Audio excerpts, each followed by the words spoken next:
Did you ever lie as a child? If you did, could you please raise your hand? Wow, this is the most honest group of people I've ever met. So for the last 20 years, I've been studying how children learn to tell lies. And today, I'm going to share with you some of the discoveries that we have made. But to begin, I'm going to tell you a story from Mr. Richard Messina, who is my friend and the elementary school principal. He got a phone call one day.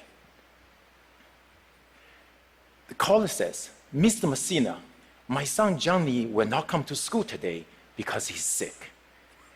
Mr. Messina asks, "Who am I speaking to, please?" And the caller says, "I am my father." So this story sums up very nicely 3 common beliefs we have about children and lying. 1, children only come to tell lies after entering elementary school. 2, children are poor liars. We adults can easily detect their lies. And 3, if children lie at a very young age, there must be some character flaws with them, and they are going to become pathological liars for life. Well, it turns out all the 3 beliefs are wrong. So we have been playing guessing games with children all over the world. So here's an example. So in this game, we ask children to guess the numbers on the cards. And we tell them, if they win the game, they are going to get a big prize. But in the middle of the game, we make an excuse and leave the room. And before we leave the room, we tell them not to peek at the cards. Of course, we have hidden cameras in the room to watch their every move.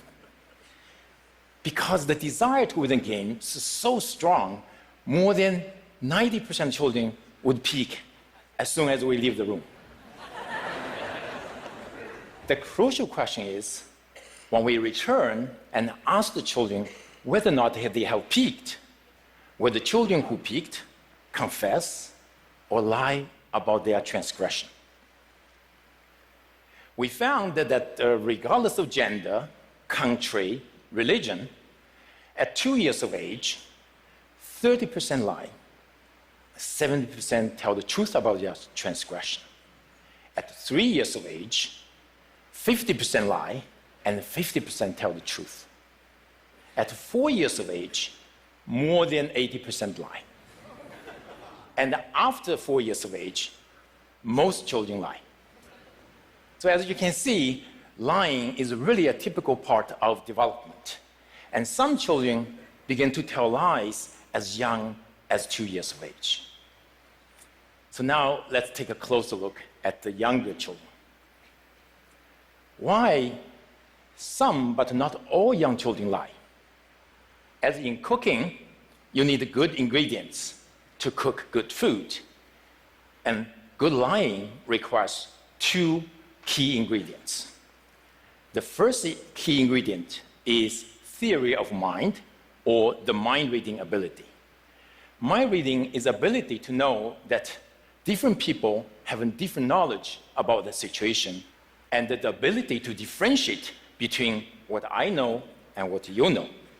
Mind-reading is important for lying is because the basis of lying is that I know you don't know what I know. Therefore, I can lie to you. The second key ingredient for good lying is self-control.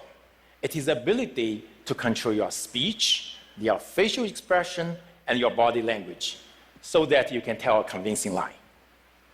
And we found that those young children who have more advanced mind reading and self-control abilities tell lies earlier and are more sophisticated liars.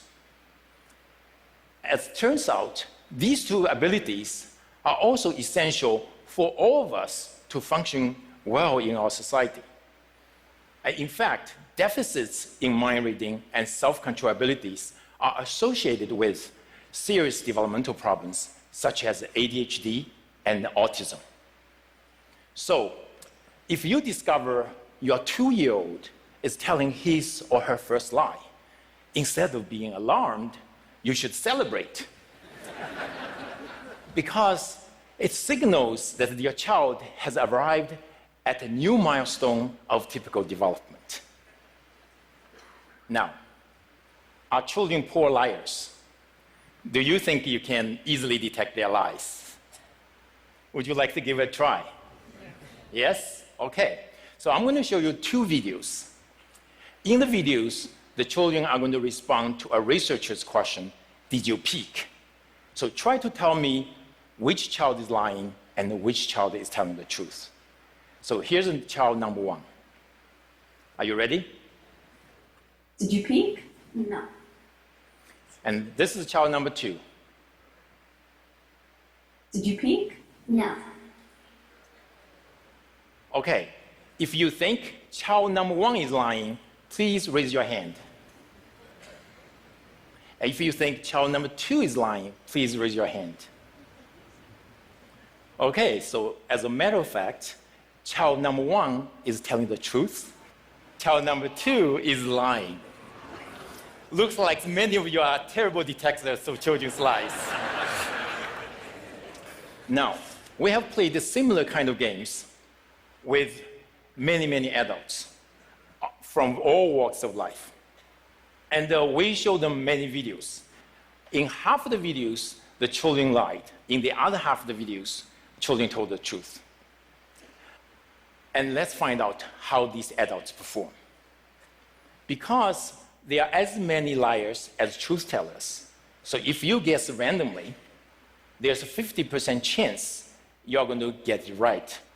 So if your accuracy is around 50%, it means you are terrible detectors of children's lies. Okay, so let's start with undergrads and law school students who typically have limited experience with children. No, they cannot detect children's lies. Their performance is around chance. Now, how about social workers and child protection lawyers who work with children on a daily basis? Can they detect children's lies? No, they cannot. What about judges, custom officers, and police officers who deal with liars on a daily basis? Can they detect children's lies? No, they cannot. What about parents? Can parents detect others' children's lies? No, they cannot. What about, can parents detect their own children's lies? No, they cannot. So now you may ask, why children's lies are so difficult to detect? So let me illustrate this with my own son, Nathan. So this is his facial expression when he lies. So when children lie, their facial expression is typically neutral. However, behind this neutral expression, the child is actually experiencing a lot of emotions, such as fear, guilt, shame, and maybe a little bit of liar's delight. Unfortunately, such emotions are either fleeting or hidden, therefore is mostly invisible to us. So in the last 5 years, we have been trying to figure out a way to reveal these hidden emotions. Then we made a discovery. We know that underneath our facial skin, there's a rich network of blood vessels. When we experience different emotions, our facial blood flow changes subtly. And these changes are regulated by the autonomic system that is beyond our conscious control. So by looking at facial blood flow changes, we can reveal people's hidden emotions. Unfortunately, such emotion-related facial blood flow changes are too subtle to detect by our naked eye. So to help us reveal people's facial emotions, we have developed a new imaging technology we call transdermal optical imaging. To do so, we use a regular video camera to record people when people experience various hidden emotions. And then, using our image processing technology, we can extract transdermal images of facial blood flow changes. And by looking at transdermal video images, now we can easily see transdermal facial blood flow changes associated with the various hidden emotions. And using this technology, we can now reveal the hidden emotion associated with lying and therefore detect people's lies. We can do so non-invasively, remotely, inexpensively, with an accuracy at about 85%, which is far better than chance level. And in addition, we discovered a Pinocchio effect. No, not this Pinocchio effect. This is the real Pinocchio effect. When people lie, the facial blood flow on the cheeks decreases, and the facial blood flow on the nose increases. Of course, lying is not the only situation that will evoke our hidden emotions. So then we ask ourselves, in addition to detecting lies, how can our technology be used? One application is in education. For example, using this technology, we can help this mathematics teacher to identify the student in his classroom who may experience high anxiety about the topic he's teaching so that he can help him. And also we can use this in healthcare. For example, every day I Skype my parents who live thousands of miles away. And using this technology, I can not only find out what's going on in their lives, but also simultaneously monitor their heart rate, their stress level, their mood, and whether or not they are experiencing pain. And perhaps in the future, there are risks for heart attack or hypertension. And you may ask, can we use this also to reveal politicians' emotions? For example, during a debate. Well, the answer is yes.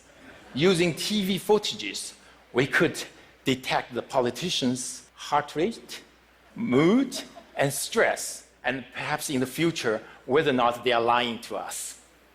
We can also use this in marketing research, for example, to find out whether or not people like certain consumer products. We can even use it in dating. So for example, if your date is smiling at you, this technology can help you to determine whether she actually likes you or she's just trying to be nice to you. And in this case, she's just trying to be nice to you. So transdermal optical imaging technology is at the very